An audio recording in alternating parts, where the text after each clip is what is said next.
اعوذ باللہ من الشیطان الرجیم بسم اللہ الرحمن الرحیم۔ بخاری شریف جلد دوم حدیث نمبر 993۔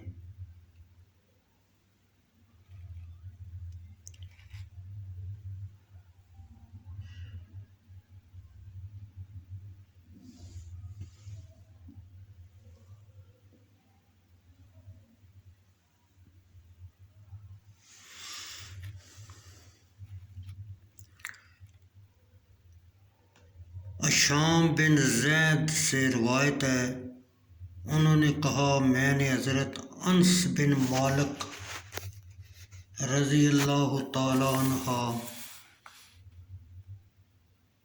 کو فرماتے ہوئے سنا، حضرت ابو بکر صدیق اور حضرت عباس رضی اللہ عنہ انصار کی ایک مجلس کے پاس سے گزرے۔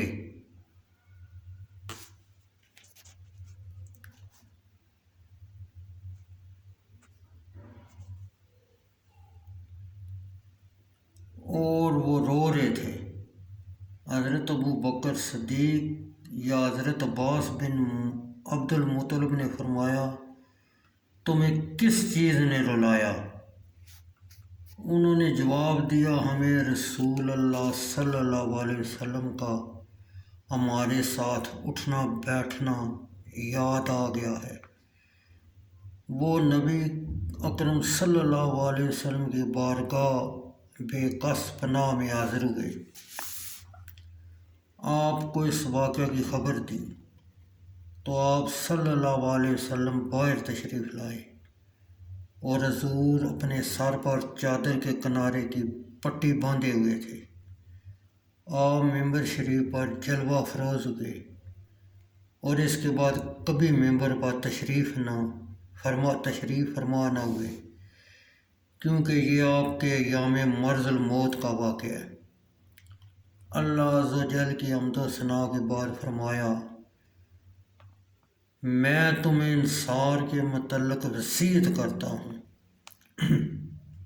اس لیے کہ یہ لوگ میرے لیے بمنزلہ میتا اور زنبیل کے ہیں۔ آپ نے بطور تواضع فرمایا کہ انصار میری باطنی اور ظاہری دونوں قوتوں کے مخزن ہیں، جو ان پر واجب تھا وہ انہوں نے پورا کر دیا، اور جس ثواب کے وہ مستحق ہیں وہ باقی ہے، لہذا تم ان کے نیکوکاروں کو قبول کرو اور خطا کرنے والوں سے درگزر کرو۔